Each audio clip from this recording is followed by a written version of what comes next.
안녕하세요. 네.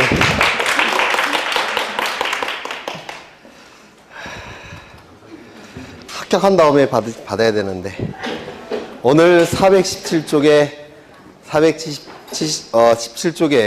73번 볼 차례인 것 같아요.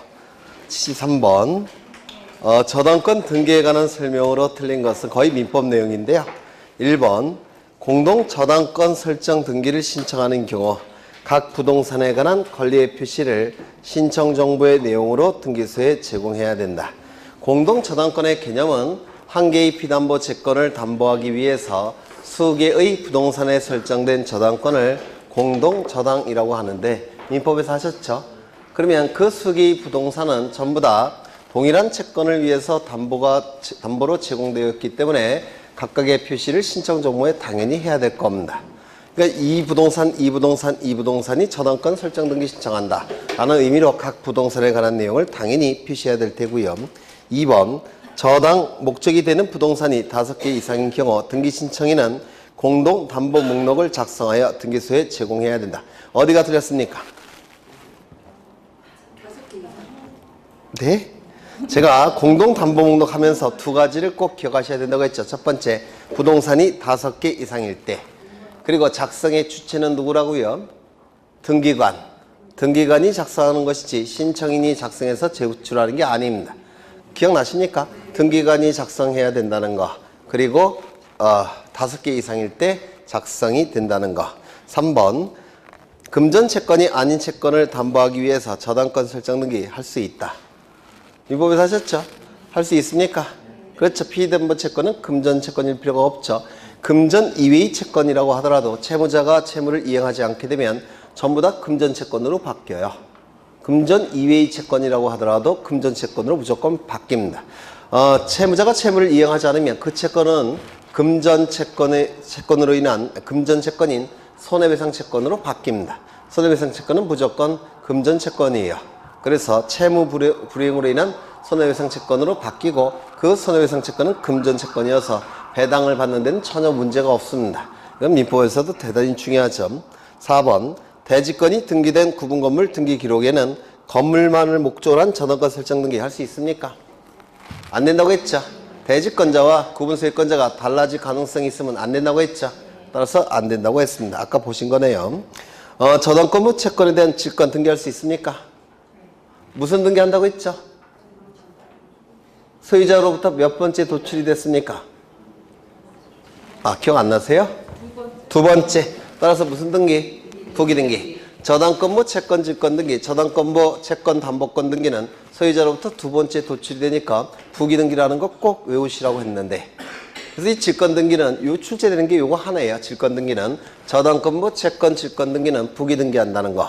요즘은 채권 담보권도 나올 수가 있으니까 저당권부 채권 담보권도 부기 등기한다는 거. 소유자로부터 두 번째 도출이 됐으니까 그래서 정답은 2번이 될 테고, 혹시 근저당권 민법에서 공부하신 적 있습니까? 근저당권 아직 안 하셨어요? 그러면 74번은 나중으로 넘기고요. 근저당권이 공부되셔야 되는데 75번을 보겠습니다. 75번을 보시면 저당권 등기 절차에 관한 설명으로 틀린 것은 1번 일정한 채권을 목적으로 하지 않은 채권을 담보하기 위하여 일정한 금액을 목적으로 하지 않은 채권을 담보하기 위하여 저당권 설정 등기 신청할 수 있습니까? 없습니까? 피담보 채권은 금전 채권일 필요가 없다고 했죠. 따라서 일정한 금액을 목적으로 하지 않은 채권 담보하기 위해서 저당권 설정할 수 있습니까? 있다고 그랬죠. 무조건 이 채권은 채무자가 채무를 이행하지 않게 되면 채무 불이행으로 인한 손해배상 채권으로 바뀌고 채무 불이행으로 인한 손해배상 채권은 금전 채권이에요. 그래서 금전 이외의 채권일지라도 금전 채권으로 바뀝니다. 따라서 금전 이외의 채권을 담보하기 위해서 저당권 설정이 가능하다고 했습니다. 그러면 나중에 그 채무 불이행으로 인한 손해배상 채권, 금전 채권이라고 했죠. 그 금전 채권을 가지고 배당을 받아갈 텐데 그걸 미리 정해놓지 않으면 나중에 분쟁이 발생할 수밖에 없습니다. 따라서 미리 채권 가액을 기록한다고 했는데 기억나실까요? 네, 금전 이외의 채권일 때는 채권 평가액을 미리 기록해야 돼요. 그래야지만 나중에 배당을 받아갈 때 분쟁이 나타나지 않을 겁니다. 작년에 출제된 거죠. 3번, 2번. 저당권의 이전 등기를 신청하는 경우 저당권이 채권과 같이 이전한다는 뜻을 신청 정보의 내용으로 등기소에 제공해야 된다. 이것도 꼭 기억해 두셔야 될 문구인데요. 이 담보물건은 수반성이 있죠. 따라서 피담보 채권이 넘어가면 담보물건도 따라가죠. 당연히 따라가기 때문에 이러한 내용들을 신청 정보에 기록하지 않는 것처럼 보입니다. 그래서 출제를 합니다. 수반성에 의해서 피담보 채권이 넘어가면 저당권도 당연히 따라가기 때문에 신청 정보에 피담보 채권과 함께 이전한다는 것을 기록할 필요가 없는 것처럼 보여요. 하지만 등기일기에는 기록한다고 되어 있기 때문에 이걸 출제가 자주 이루어집니다. 꼭 기억하셔야 되고요. 3번. 채무자와 저당권 설정자가 같은 경우에도 등기기록에 채무자를 표시해야 된다. 맞았을까요? 틀렸을까요? 잘 모르겠죠? 네. 여기에 부동산이 존재하고요. 소유자는 갑입니다. 을로부터 10억 원을 빌립니다. 그냥 안 빌려주겠죠. 담보를 요구할 겁니다. 그래서 갑은 을에게 저당권을 설정해서 담보를 제공하게 될 겁니다. 을은 10억 원의 피담보 채권이 발생했고 이를 담보하기 위한 저당권 등기를 할 테고 저당권을 취득하게 될 겁니다.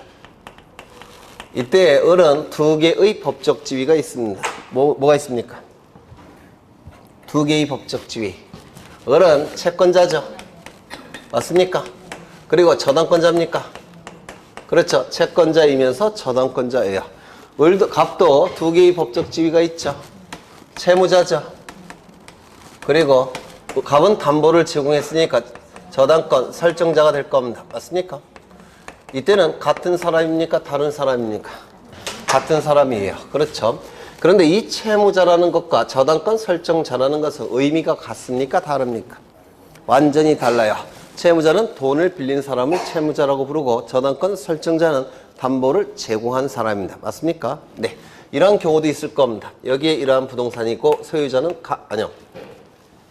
갑이 있고요. 갑은 을로부터 돈을 빌립니다. 얼마를 빌렸느냐면 10억 원을 빌립니다.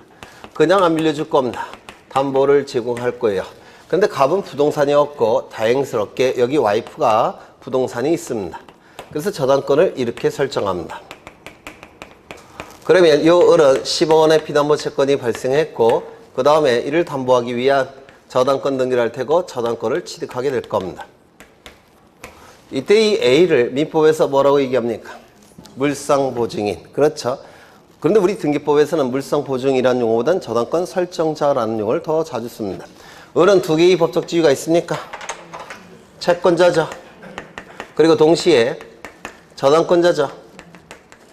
그 다음에 갑은 어떠한 법적 지위를 갖습니까? 채무자죠.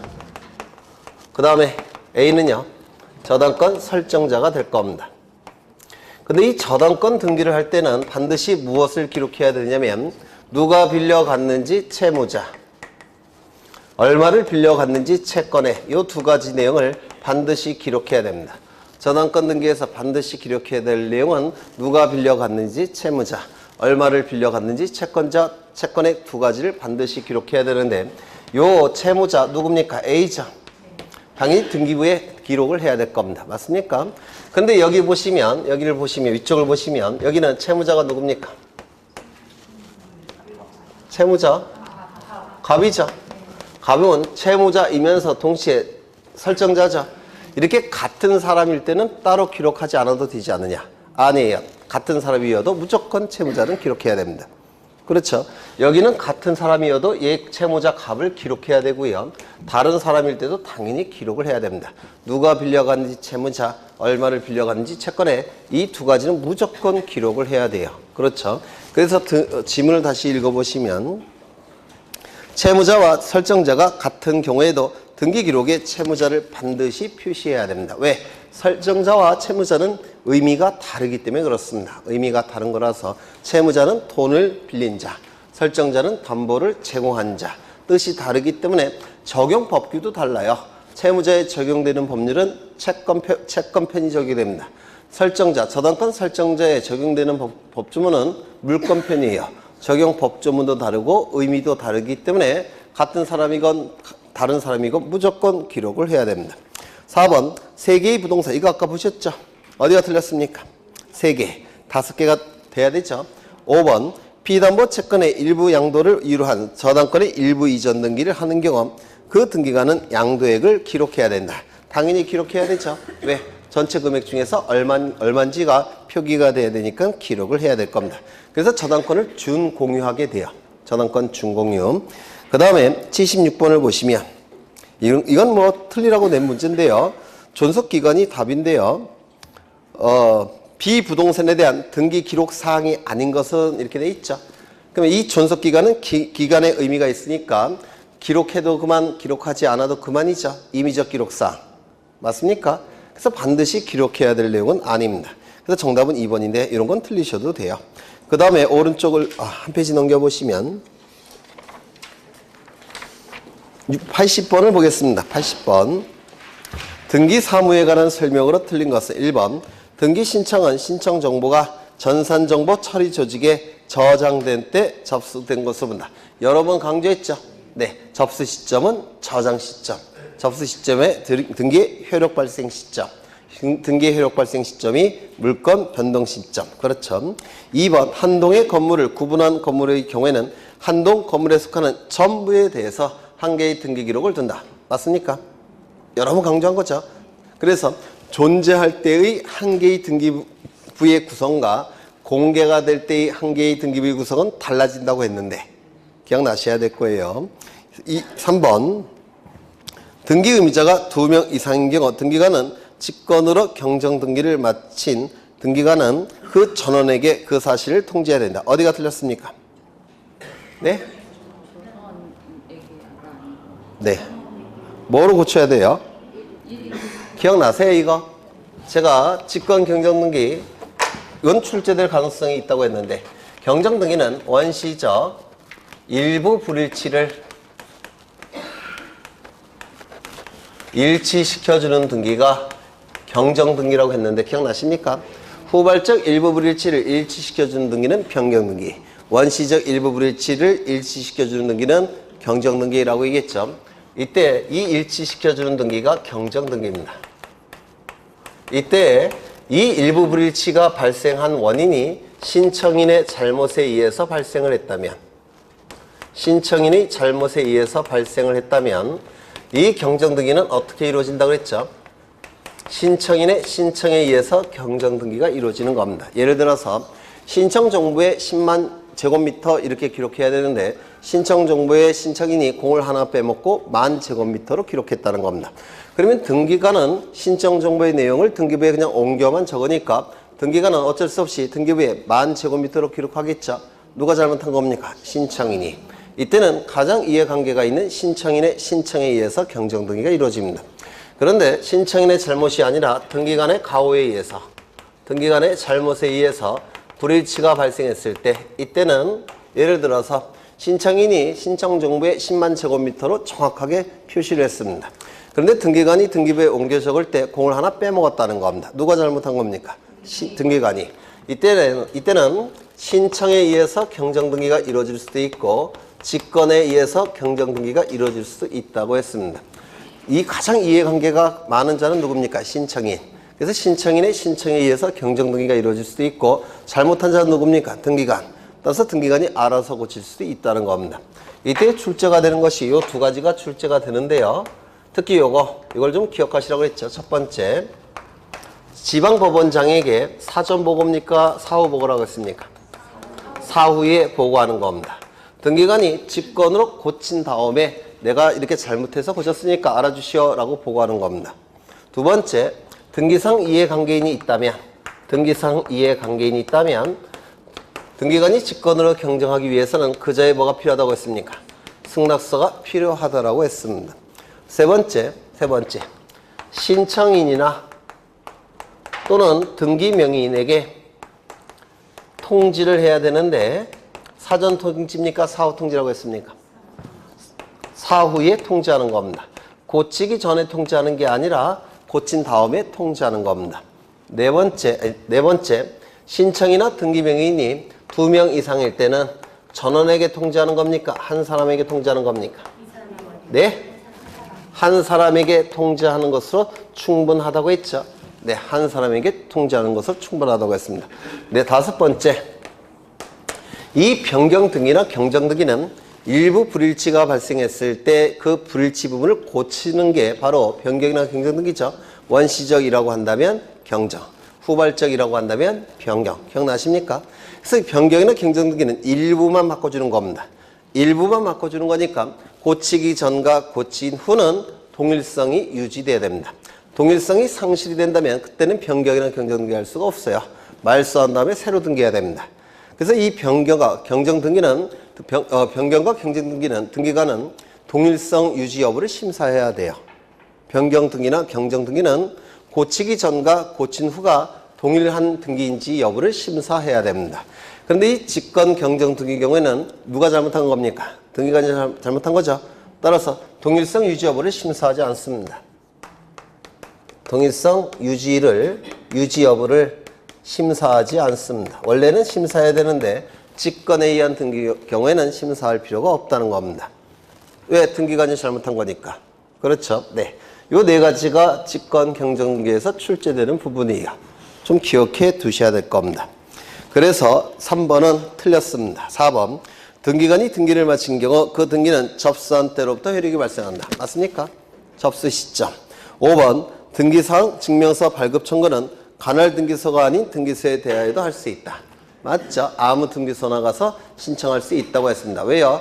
등기소마다 전산망이 다 연결되어 있기 때문에 그렇습니다. 그 다음에 81번을 보겠습니다. 81번. 등기 원인을 실제와 다르게 증여를 매매로 등기한 경우 그 등기가 실체관계와 부합하면 유효하다. 맞았습니까? 틀렸습니까? 네? 실제는 실제는 증여인데 등기부에는 매매로 기록했다는 겁니다. 그럼 이 등기는 실체관계와 부합하면 유효합니까? 유효하죠. 따져보죠. 첫 번째, 관할 위반의 등기입니까? 아니죠. 두 번째, 등기 시정 사건이 등기할 것이 아닌 경우에 해당이 됩니까? 아니죠. 그렇죠. 따라서 3호부터 11호 어딘가 해당이 될 텐데 3호부터 11호 어딘가 해당이 된다면 당연부여도 아니고 직권 말소할 수도 없고 이의신청을 통해서 말소할 수도 없다고 했죠.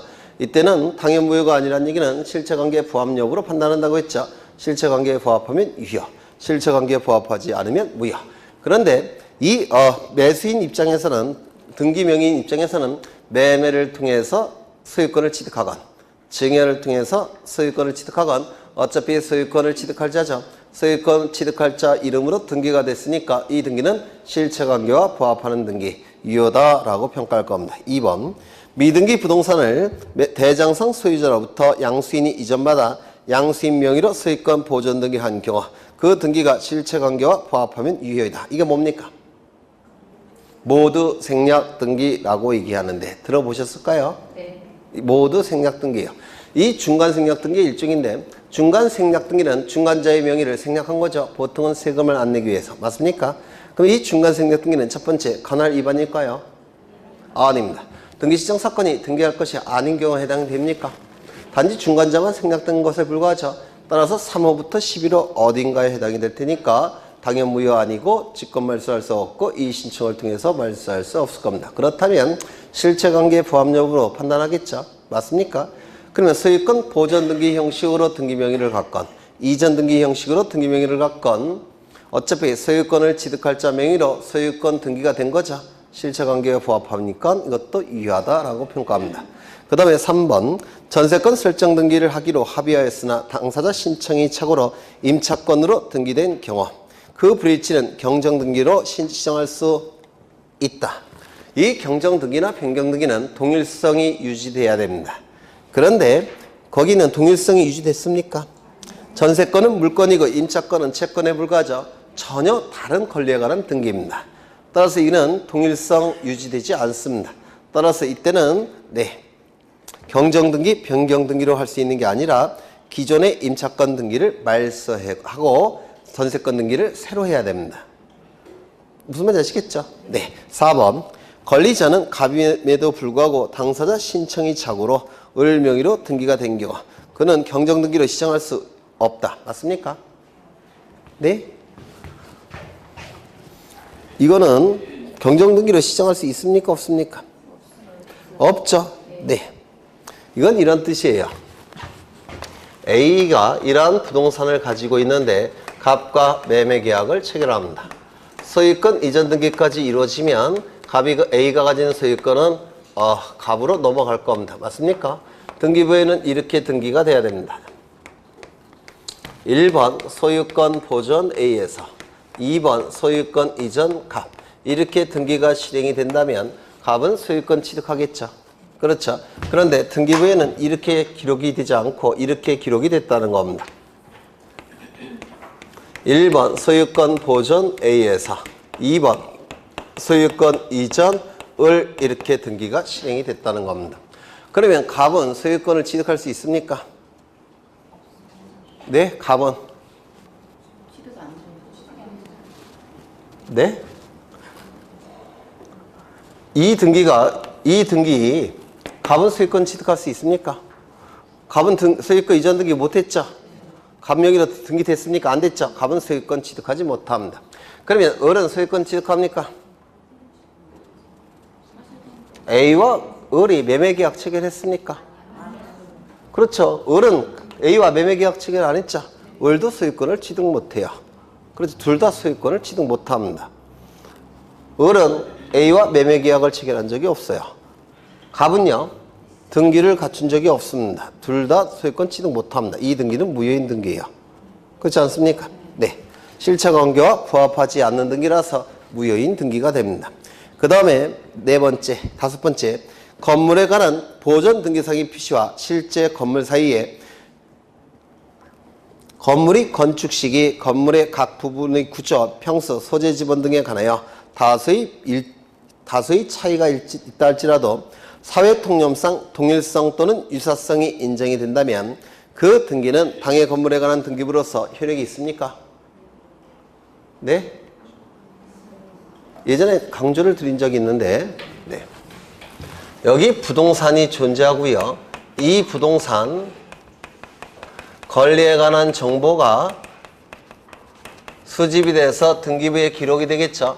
표제부, 갑구, 을구에 기록이 될 겁니다. 부동산에 관한 정보는 어디에 기록된다고요? 표제부에. 권리에 관한 정보는 어디에 등기가 된다고요? 갑구, 을구에. 맞습니까? 이때 이 부동산에 관한 정보는 부동산 표시사항으로서 기록이 되는 거죠. 부동산 표시사항은 뭐가 있습니까? 건물의 표시도 있을 테고 토지의 표시도 있겠죠. 맞습니까? 건물의 표시는 뭐가 있습니까? 소재, 대지 지번, 건물의 종류, 건물의 구조, 건물의 면적. 토지의 표시는 소재, 지번, 지모, 면적 이렇게 될 겁니다. 이 토지의 표시가 여기에 기록이 될 때는 요것만큼은 반드시 정확하게 기록을 해야 된다고 했습니다. 기억나실까요? 요것만 정확하게 기록이 된다면 요것이 다소 잘못 기록되었다고 하더라도 동일성, 유사성이 인정이 되기 때문에 표제부로서의 효력을 인정한다고 했습니다. 그런데 이 건물의 경우에는 이것이 잘못 기록되어 있다고 하더라도 이것을 통해서 동일성, 유사성이 인정이 된다면 이때도 다소 잘못 기록되어 있다고 하더라도 이 표제부 등기로서의 효력을 인정한다고 했습니다. 기억 안 나셔요? 네.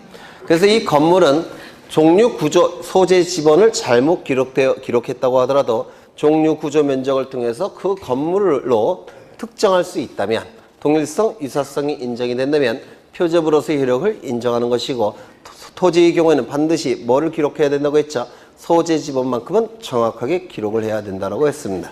그래서 이거는 등기 예규에 있는 내용이라서 좀 꼭 기억해 두셔야 돼요. 그래서 이건 맞는 지분이 될 겁니다.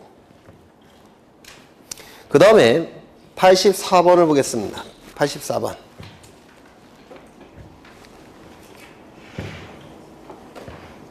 82번을 보죠. 등기관이 직권으로 말소할 수 없는 등기는 갑소유 건물에 대한 을의 유치권 등기는 이거 직권 말소할 수 있을까요? 없을까요? 유치권 등기는 등기 시정 사건이 등기할 것이 아닌 경우에 해당되죠. 왜? 유치권이라는 등기는 없으니까. 2번을 보시면 농지에 대한 을의 전세권 등기. 농지에 대해서 전세권 등기 가능합니까? 이 전세권 등기는 농지라고 한다면 등기시청 사건이 될 수가 없다고 그랬죠. 3번 채권자 의뢰 등기 신청에 의한 갑소유 토지에 대한 가압류 등기. 이거 등기시청 사건입니까? 네, 어디가 틀렸을까요? 네, 그러니까 이제 이론을 아신다고 하더라도 문제 푸는 건 좀 달라요. 그래서 문제 푸는 훈련을 하셔야 되는데요. 가압류 가처분 등기는 법원의 촉탁에 의한 등기라고 했죠. 맞습니까? 그런데 거기 뭐라고 표현되어 있습니까? 신청이라고 되어 있죠. 등기시청 사건이에요? 아니에요? 아니죠. 법원의 촉탁에 의한 등기죠. 29조 제2호 등기시청 사건이 등기할 것이 아닌 경우에 해당이 됩니다. 4번 공동상속인 갑과 을 중 을의 상속 지분만에 관한 상속등기. 됩니까? 안 됩니까? 상속인 1인이 자신의 지분만에 대해서 상속등기 시청할 수 없다고 했죠. 그러면 상속인 1인이 전원 명의로 상속등기 시청할 수 있습니까? 이건 가능하다고 했죠. 5번 위조된 갑의 인감증명에 의한 갑으로부터 을의 소유권이 전등기. 아까 보셨죠? 가랄 위반입니까? 아니죠. 등기시청 사건이 아닙니까? 등기시청 사건이죠. 따라서 이건 3호부터 11호 어딘가에 해당이 될 겁니다.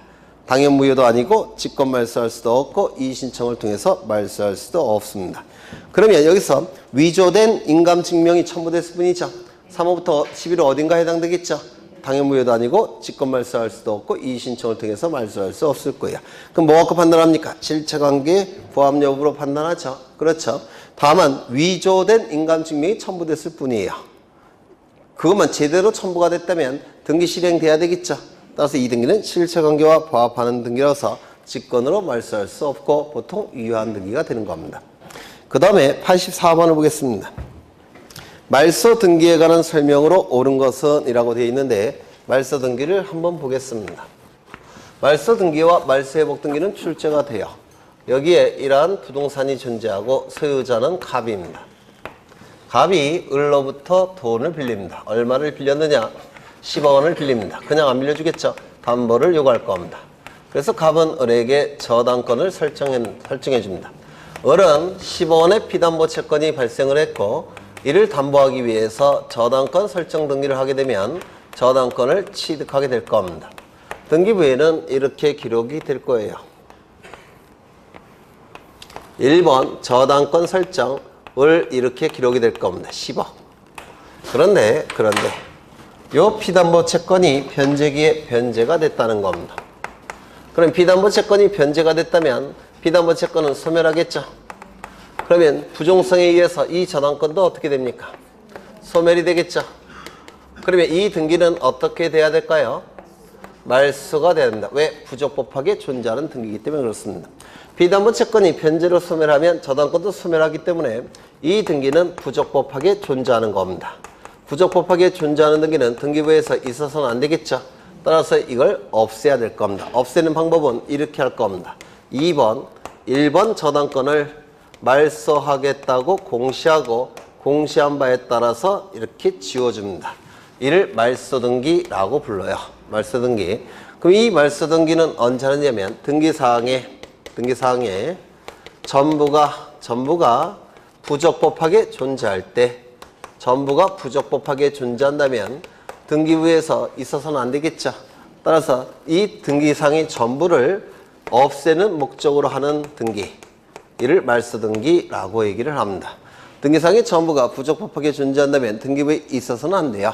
그래서 그 전부를 없애는 목적으로 하는 등기, 말소등기라고 불러요.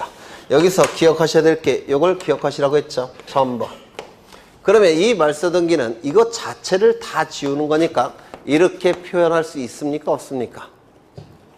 없죠. 이 주등기가 말소가 되니까 이건 존재할 수 없죠. 그래서 언제든지 주등기 하는 겁니다. 전부가 없어지기 때문에 순위번호도 같이 없어져요. 따라서 부기등기 할 수 있습니까? 말소등기는 없다고 했죠. 따라서 이 말소등기는 언제나 주등기입니다.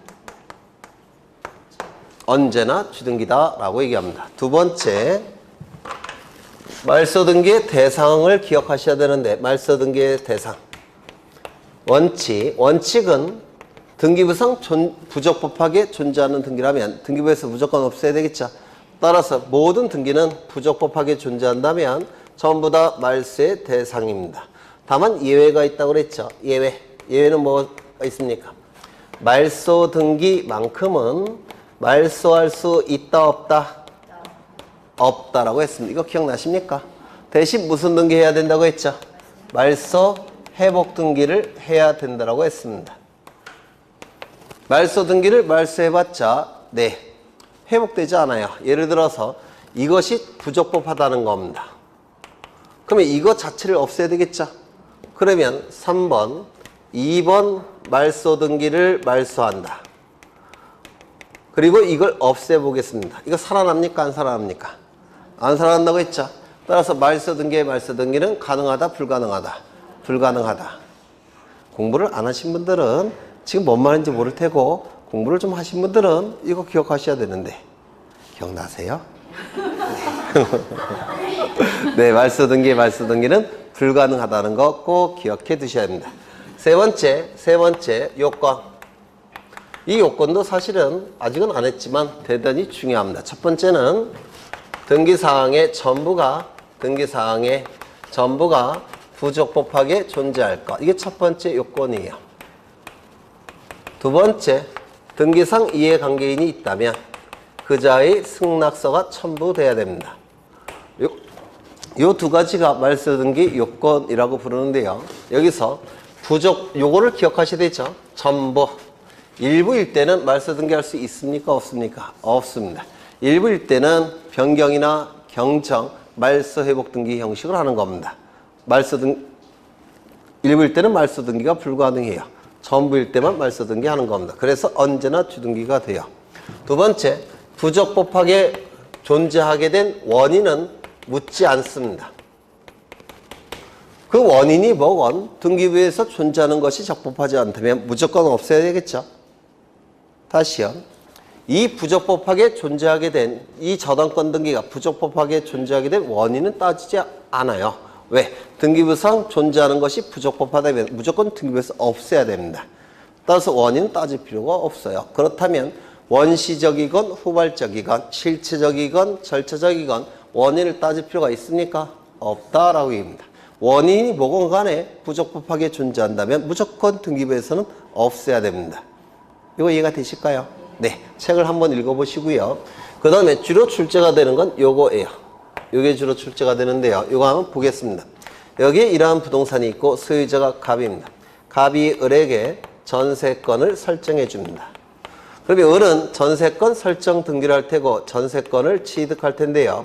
이 전세권 설정 등기는 소유자를 기준으로 할 때 몇 번째 도출됐습니까? 첫 번째. 따라서 주등기, 부기등기, 주등기가 될 겁니다. 그런데 이 을은 갑자기 돈이 필요합니다. 그래서 병으로부터 1억 원을 빌립니다. 그냥 안 빌려주겠죠? 담보를 요구할 겁니다.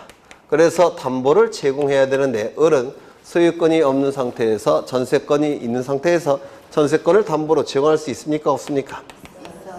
그래서 이 저당권은 세 가지 종류가 있어요. 소유권에 대한 저당권, 전세권에 대한 저당권, 지상권에 대한 저당권.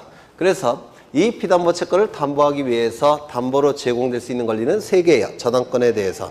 소유권, 지상권, 전세권. 그 세 가지 권리는 저당권으로 담보 제공이 가능합니다. 민법에서 하셨죠? 네, 원칙은 소유권에 대한 저당권이 원칙이에요. 그래서 저당권의 개수는 종류는 세 가지가 있습니다. 소유권에 대한 저당권. 이 소유권에 대한 저당권을 소유권부 저당권이라고 불러요. 부는 붙일 부자를 씁니다. 소유권에 붙은 저당권이라는 뜻이에요. 두 번째, 지상권에 대한 저당권도 있습니다. 지상권부 저당권. 세 번째, 전세권에 대한 저당권도 있습니다. 전세권부 저당권. 이렇게 세 가지 종류의 저당권이 존재해요.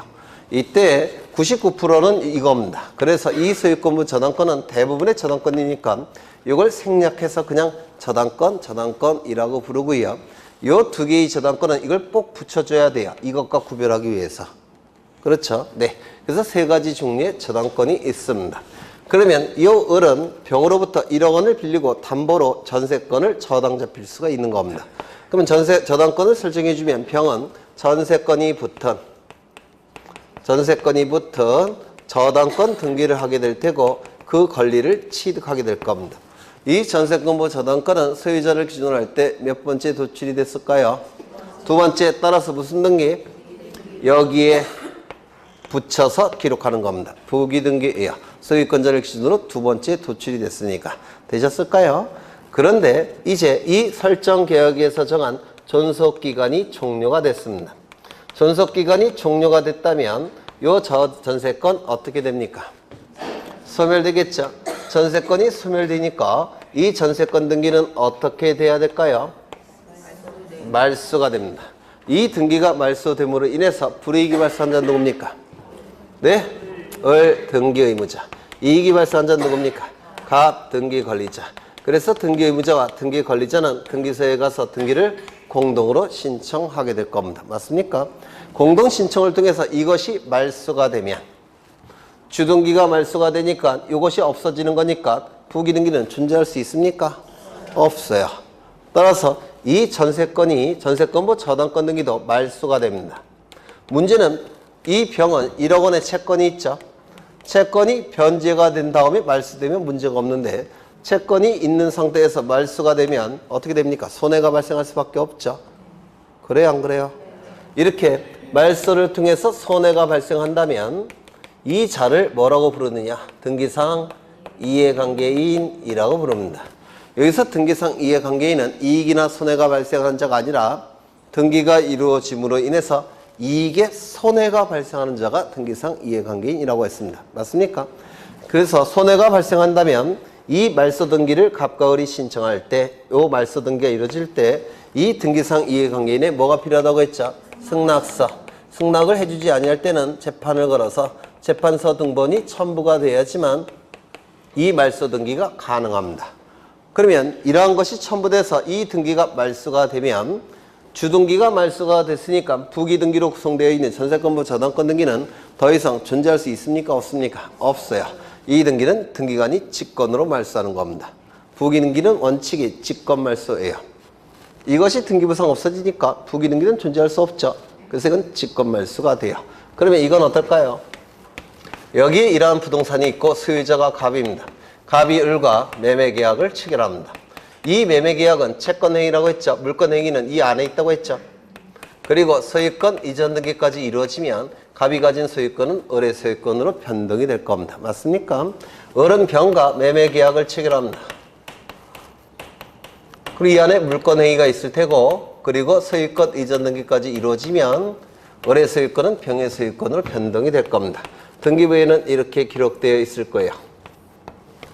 1번 소유권 이전 을, 소유권 보존 갑, 2번 소유권 이전 을, 3번 소유권 이전 병, 이렇게 등기부에 기록이 되어 있을 겁니다. 그렇겠죠? 이때 갑과 을 사이에 매매 계약이 무효 취소 해제가 되면 소급해서 무효가 됐죠. 매매 계약이. 그러면 그 안에 있는 물권 행위도 어떻게 됩니까? 실효가 돼버립니다. 물권 변동이 나타나기 위해서 물권 행위 등기 두 개를 갖춰야지만 물권 변동이 나타나죠. 그런데 매매 계약이 무효 취소 해제가 되면 그 안에 있는 물권 행위도 같이 실효가 될 텐데 이를 물권 행위 유인성설이라고 불러요. 민법에서. 그러면 소유권 변동은 없는 상태로 복귀가 되죠. 소유자 누굽니까? 갑이 소유권을 회복하게 됩니다. 그런데 등기 명의는 지금 누구 명의로 되어 있습니까? 병의 명의로 되어 있습니다. 이 등기는 갑의 소유권을 침해하는 등기예요. 왜냐하면 소유권이 복귀가 됐으니까 을은 소유권이 있습니까? 없습니까? 소유권이 없죠. 소유권이 없는 자가 등기해봤자 이 등기는 무권리자의 처분 행위에 의한 등기입니다. 따라서 이건 말소가 돼야 됩니다. 맞습니까? 그러면 이 등기가 말소됨으로 인해서 불이익이 발생한 자는 누굽니까? 병, 등기, 의무자. 이익이 발생한 자는 누굽니까? 등기부만 놓고 형식적으로 판단합니다. 요것이 말소가 되면 이익이 발생한 자는 누굽니까? 을, 등기, 의무자. 등기 권리자죠. 그래서 이렇게 말소 등기를 신청해서 요게 말소가 됩니다. 되셨을까요? 이것이 말소가 되면 등기 명의는 누구 명의로 회복이 됩니까? 을. 그러면 이 등기도 또 말소돼야 되겠죠? 그래요? 안 그래요? 이것도 말소되겠죠? 이 등기가 말소됨으로 인해서 불이익이 발생한 자는 누굽니까? 을, 등기 의무자. 이익이 발생한 자는 누굽니까? 갑, 등기 관리자. 그래서 이렇게 말소 등기를 신청하게 될 겁니다. 그래서 요거까지 말소가 돼야지만 갑은 등기 명의를 회복을 할 겁니다. 그렇다면 요 등기가 말소가 됨으로 인해서 병은 손해가 발생할까요? 발생하지 않을까요?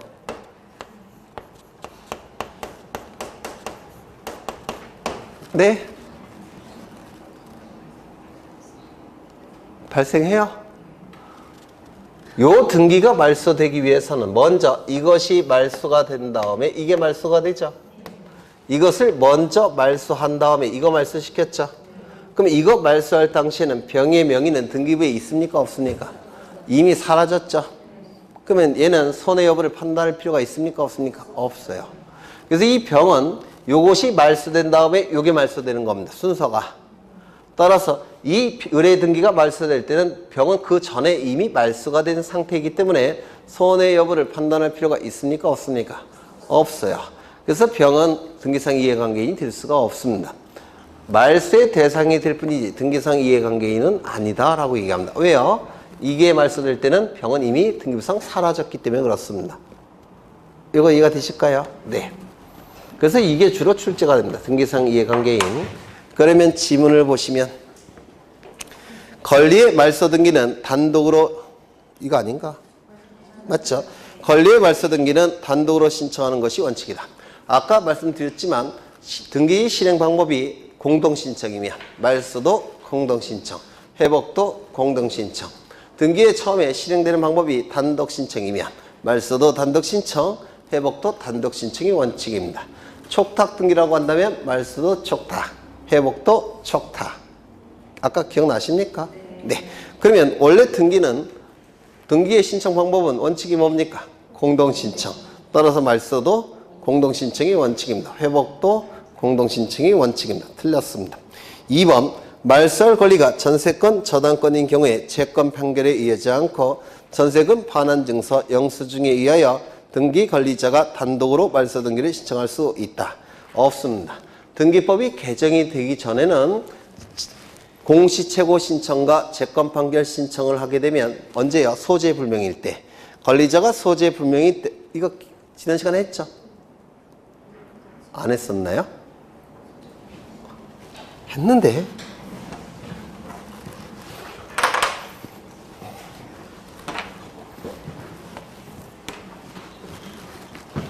제가 이런 설명을 드린 적이 있어요. 갑은 을에게 전세권을 설정해 줍니다. 그러면 을은 전세권 등기를 할 테고 전세권을 취득할 겁니다. 전세권을 등기를 하고 전세권을 취득할 거예요. 그런데 설정 계약에서 정한 존속기간이 종료가 됩니다. 존속기간이 종료가 되면 이 전세권 어떻게 되죠? 소멸되겠죠? 따라서 이 등기는 부적법하게 존재하는 등기라서 말소가 돼야 될 겁니다. 맞습니까? 이 등기가 말소됨으로 인해서 불이익이 발생한 자 누굽니까? 을 등기의무자. 이익이 발생한 자 누굽니까? 갑 등기관리자. 그래서 갑과 을은 등기소에 가서 말소 등기를 신청함이 원칙이라고 했습니다. 그런데 이때 을이 소재 불명이더라는 겁니다. 그러면 갑과 을이 공동으로 신청해야 되는데 얘가 나타나지 않는다면 신청할 수 없겠죠. 이때 갑은 어떻게 한다고 했습니까? 법원에. 기억나실까요? 네. 공시채고를 신청하고 공시채고 신청과 동시에 채권 판결을 신청합니다. 그러면 공시채고라는 것은 법원 게시판을 통해서 언제까지 나타나라고 채고하는 게 공시채고예요. 채권 판결은 권리를 제거하는 판결이라는 겁니다. 이 공시채고 기간 내에 나타나지 않으면 법원에서는 그 즉시 채권 판결을 해버립니다. 그래서 이거는 형식적 판결이라고 불러요. 그래서 승소한 등기의무자, 승소한 등기권리자가 판결에 의한 등기 신청, 그 판결과 다른 거라고 했죠. 네. 그러면 법원에서는 먼저 공시채고를 할 테고 두 번째 공시채고 기간 내에 나타나지 않으면 어떻게 한다고 했죠? 채권 판결을 한다고 그랬죠. 그럼 이 채권 판결을 가지고 갑은 이제 을이 소재 불명이라고 하더라도 등기를 단독으로 신청할 수 있다 없다? 있다라고 얘기를 했습니다. 맞습니까? 그리고 이게 전세권이 아니라 저당권도 똑같아요. 전세권, 저당권 똑같습니다. 그래서 소재 불명일 때는 공시채고를 신청하면서 채권 판결을 신청하는 겁니다. 그러면 채권 판결이 나오면 이제 단독으로 신청할 수 있을 겁니다. 맞습니까? 그런데 옛날에는 어떠한 방법이 있었냐면 이 방법도 저 방법도 인정이 됐고 또 뭐가 있었냐면 거기 책을 좀 보시면 전세금 반환 증서 있죠. 전세금이 반환됐다는 증명서예요. 그리고 전세금 반환 증서가 첨부가 됐다는 얘기는 전세금을 돌려줬다는 것이 법 등기관에 의해서 확인이 됐겠죠. 맞습니까? 플러스 전세권 계약서 이 두 가지를 등기소에 제출하면 그때도 단독 신청이 가능했습니다. 전세권 계약서에 존속기간이 들어가 있겠죠. 그럼 계약서를 제출하게 되면 존속기간이 만료가 됐다는 것을 등기관이 확인합니다. 그리고 전세금 반환 증서까지 첨부가 됐으니까 전세금을 돌려줬다는 것도 등기관이 확인이 되겠죠. 그때도 단독 신청이 가능했습니다. 그런데 이게 삭제가 됐어요. 이제는 불가능합니다. 이 규정이 삭제가 됐습니다. 전세권 설정 계약서와 전세금 반환 증서가 첨부가 되면 옛날에는 단독 신청이 가능했는데 이 규정이 등기법에서 삭제가 됐습니다. 이제는 불가능합니다. 그 다음에 그 옆에 영수증이 있죠. 이거는 저당권 등기를 단독 신청할 수 있는 방법인데 이 저당권 등기도 소재가 불분명할 때, 소재가 저당권자가 불명할 때 이때 저당권 설정 계약서와 영수증을 첨부하게 되면 이때도 단독 신청이 가능했습니다. 설정 계약서에 변제기 기록되어 있겠죠. 맞습니까? 그리고 영수증이 첨부가 됐으니까 돈을 갚았다는 거 확인되겠죠. 등기관에게. 따라서 이때도 단독 신청이 가능했습니다. 하지만 이 규정도 삭제가 됐어요. 그래서 지금은 불가능합니다. 지금은 소재 불명일 때 뭐만 가능합니까? 공시채고와 채권 판결 신청 가지고만 단독 신청이 가능합니다. 이거 이해가 되실까요? 네, 다시요. 예전에는 권리자가 소재 불명일 때, 소재 불명일 때 그것이 전세권일 때는 전세금 반환 증서와 전세권 설정 계약서 첨부하면 단독 신청이 가능했습니다. 하지만 그 규정이 지금은 삭제가 됐습니다. 저당권일 때는 저당권 설정 계약서와 영수증이 첨부가 되면 단독 신청이 가능했습니다. 그런데 지금은 어떻게 됐다고요? 삭제가 됐으나 지금은 불가능해요.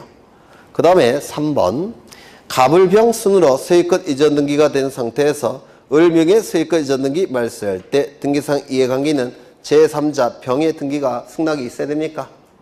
아니죠. 병의 등기가 말소가 돼야지만 을의 등기가 말소될 수 있죠. 따라서 을의 등기가 말소될 당시에 병 명의의 등기가 등기부에 있습니까? 없죠. 등기상 이해관계인이 아닙니다. 승낙서 첨부할 필요가 없습니다. 그 다음에 4번 소유권 이전 청구권 보존을 위한 가등기액의 본등기를 한 경우 가등기 이후에 된 근저당권 설정 등기는 등기관이 등기명인에게 직권 말소하겠다는 통지를 한 후 소정의 기간을 기다려 직권으로 말소한다. 이 부동산 등기법 제29조 제1호 위반, 관할 위반, 29조 제2호 위반 사건이 등기할 것이 아닌 경우 그때는 당연무효 직권말소 이의신청이죠. 맞습니까? 이때의 직권말소는 등기관은 등기명인에게 직권말소하기 전에 먼저 통지합니다. 그래서 이의신청 1월 이내에 불만이 있으면 이의신청하라고 이의신청 기간을 줘서 미리 이의신청할 기회를 보장합니다. 언제요? 29조 제1호, 2호 위반일 때는. 이거 이해가 되실까요? 29조 1호 위반, 29조 제2호 위반, 당연무효 직권말소 이의신청이죠. 그때 직권말소의 경우에는 등기관이 직권말소하기 전에 1월의 기간을 정해서 이의신청하라고 통지해 줍니다. 불만이 있으면 이의신청하라고. 그런데 가등기에 의해서 본등기할 때 직권말소는 통지해 주지 않습니다. 사전에 이의신청하라고 사전에 통지하지 않고 직권 말소한 다음에 통지합니다. 이 차이점 이해가 되실까요? 다시요. 아까 29조 제1호 위반, 2호 위반은 당연무효 직권말소 이의신청이죠. 이때 직권말소의 경우에는 직권말소하기 전에 등기명인에게 통지해 줍니다. 사전에 말소하기 전에 불만이 있으면 이의신청을 하고 1월의 기간을 정해서 사전에 통지합니다. 그럼 불만이 있으면 그 기간 내에 이의신청하면 되겠죠. 그런데 가등기에 의해서 본등기할 때는 사전에 통지해 주지 않아요. 사후에 통지해 준다는 겁니다. 사후에. 먼저 직권말소한 이후에 통지해 준다는 겁니다. 이거 이해가 되실까요? 네. 그래서 틀렸고요.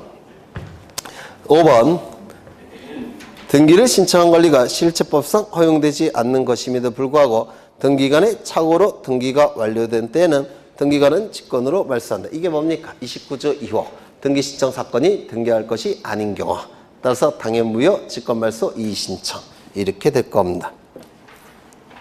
그 다음에 해설을 보시면 이 423쪽에 해설 나와 있죠. 맨 밑에 동글뱅이 2번을 보시면 판결에 의하거나 전세금 반환 증서와 계약서에 의해 단독으로 신청할 수 이렇게 나와 있죠.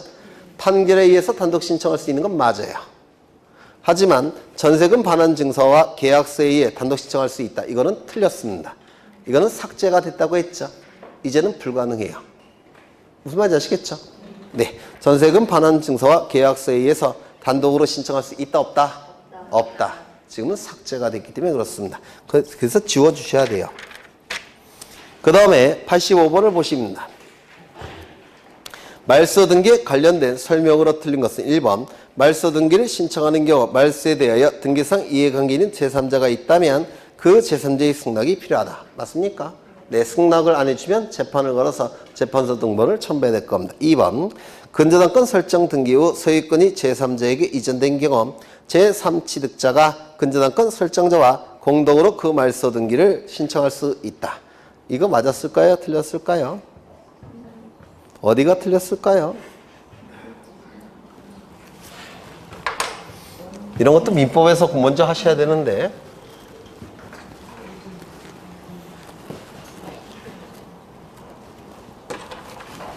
여기서 이러한 부동산이 있고요. 소유자는 갑입니다.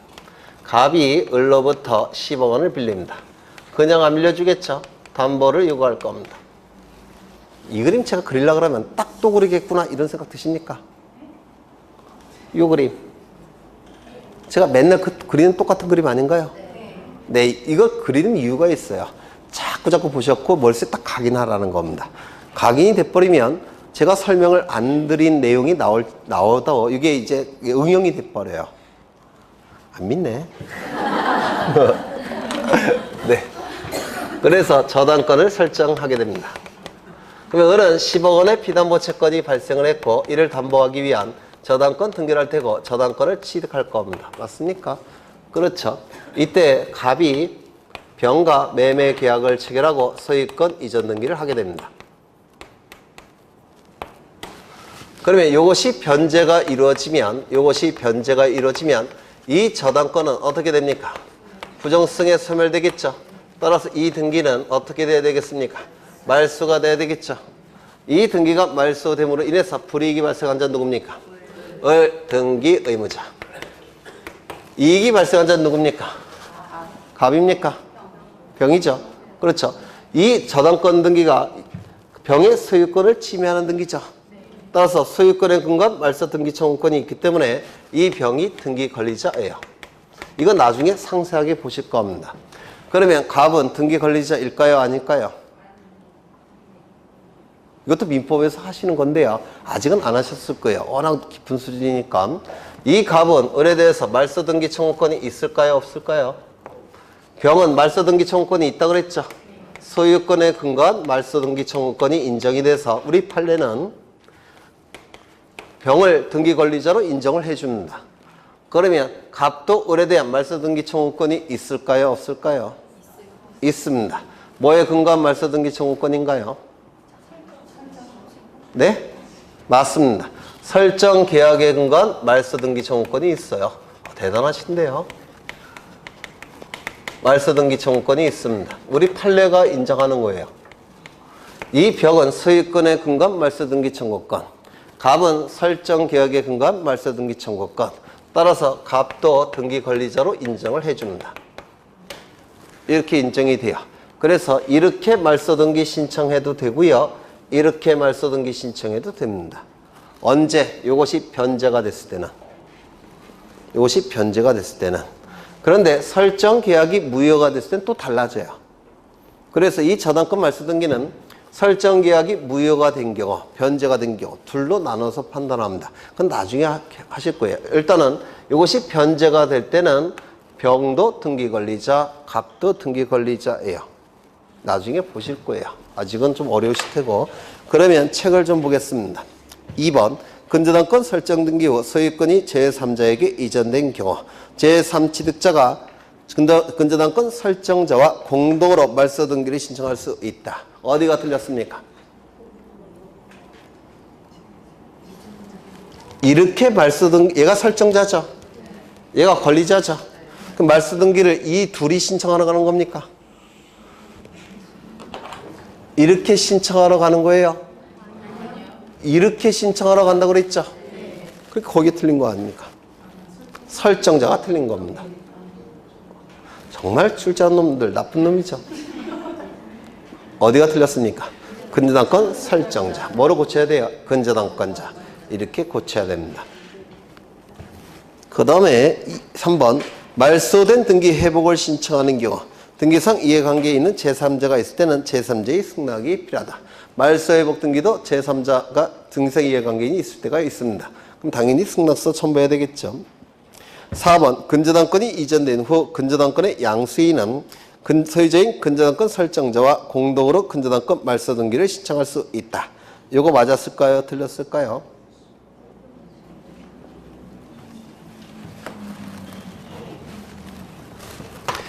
근저당권이 아직도 뭔지 잘 모르는데 저당권이 아직도 뭔지 모르는데 사실은 이 지문은 민법에서도 출제가 될 수가 있고요. 민법에서 출제가 될 때는 민법에서 가장 높은 수준으로 출제가 되는 겁니다. 그 지문은 우리 등기법에서도 굉장히 높은 수준으로 출제가 돼요. 여기 이러한 부동산이 있고 소유자가 갑입니다. 갑이 을로부터 10억 원을 빌립니다. 그냥 안 빌려주겠죠. 저당권을 설정하게 될 겁니다. 을은 10억 원의 피담보 채권이 있고요. 이거 꼭 기억하시면 좋을 것 같아요. 저당권 등기를 할 테고 저당권을 취득할 겁니다. 소유자부터 몇 번째 도출이 됐습니까? 첫 번째에 따라서 무슨 등기? 주등기가 될 겁니다. 그래서 등기부에는 이렇게 기록이 될 거예요. 1번 저당권 설정 을 10억 이렇게 기록이 될 겁니다. 그렇죠? 이때 이 을은 10억 원이 을은 갑자기 9억 정도가 필요합니다. 그런데 이 채권의 변제기는 아직도 1년이나 남았어요. 그러면 이 을은 돈을 마련해야 되는데 마련하는 방법 중에서 이것을 담보로 제공하고 돈을 마련할 수 있을 겁니다. 이때 나오는 게 저당권부 등기가 나와요. 그 다음에 이걸 다른 자에게 담보 제공하는 게 아니라 돈 받고 팔 수도 있죠. 맞습니까? 네, 돈 받고 팔더라는 겁니다. 병에게. 그러면 돈 받고 팔면 이 채권이 어떻게 됩니까? 양도가 되죠. 누구에게? 병에게. 그러면 병은 10억 원의 채권이 발생할 겁니다. 그래서 이 채권을 10억 원에, 아니요, 9억 원에 양도를 했다는 겁니다. 9억 받고 팔았다는 뜻이에요. 그럴 수 있습니까? 네. 그러면 이 채권이 병에게 넘어갈 때 이 저당권도 어떻게 됩니까? 같이 넘어가겠죠. 따라서 이 채권은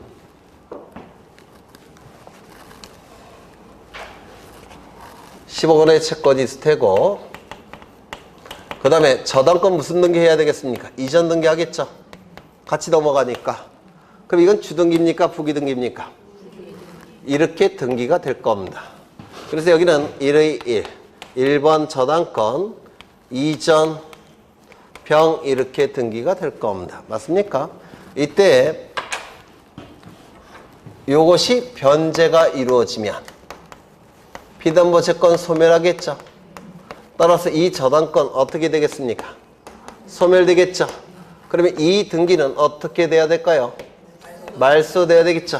이 등기가 말소됨으로 인해서 불이익이 발생한 자 누굽니까? 병, 등기 의무자. 이익이 발생한 자 누굽니까? 네?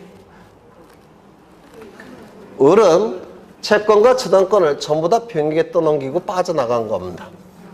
누구겠습니까? 갑, 등기 관리자. 그래서 말소 등기는 이렇게 신청을 할 겁니다. 그럼 말소 등기 신청을 통해서 이 등기가 말소가 되면 다 끝난 겁니까? 끝나지 않았어요. 왜요? 이게 말소가 돼버리면 등기명의가 누구로 회복이 됩니까? 갑은 을로 회복이 됐죠. 그러면 갑은 분명히 변제했음에도 불구하고 등기부상으로는 을에게 또 변제해야 됩니다. 이건 말이 안 되죠. 따라서 이걸 말소하는 게 아니라 말소 등기는 주등기를 말소해야 됩니다. 이걸 말소해야 돼요. 이걸 말소해야 됩니다. 그러면 이 말소가 이루어지면 주등기가 말소가 되니까 부기등기는 존재할 수 있습니까? 없습니까? 없어요. 이건 직권으로 말소합니다. 이거 이해가 되실까요?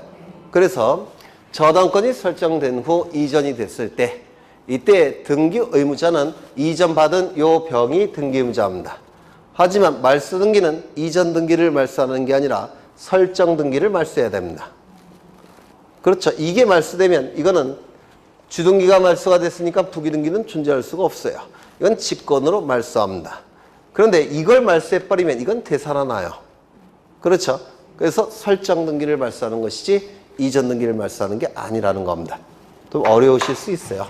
처음 들으니까 어려운 거죠. 네, 또 반복할 거예요. 이렇게 중요한 것은 최소한 5번 이상 반복합니다. 워낙 중요해서 지문을 다시 보시면 근저당권이 이전된 후 근저당권의 양수인 병은 소유자인 근저당권 설정자 갑과 공동으로 그 근저당권 말소 등기를 신청할 수 있다. 있겠죠? 이때 이전 등기를 말소합니까? 설정 등기를 말소하는 겁니까? 설정 등기를 말소하는 겁니다. 주등기를 말소하는 것이지 부기등기를 말소를 신청하는 게 아닙니다. 그 다음에 5번 가등기 의무자는 가등기 명인의 승낙을 받아 단독으로 가등기 말소를 신청할 수 있다. 이건 좀 이따 보실 거예요. 좀 이따가 가등기 다 할 겁니다. 그럼 이제 가등기를 다 할 건데요.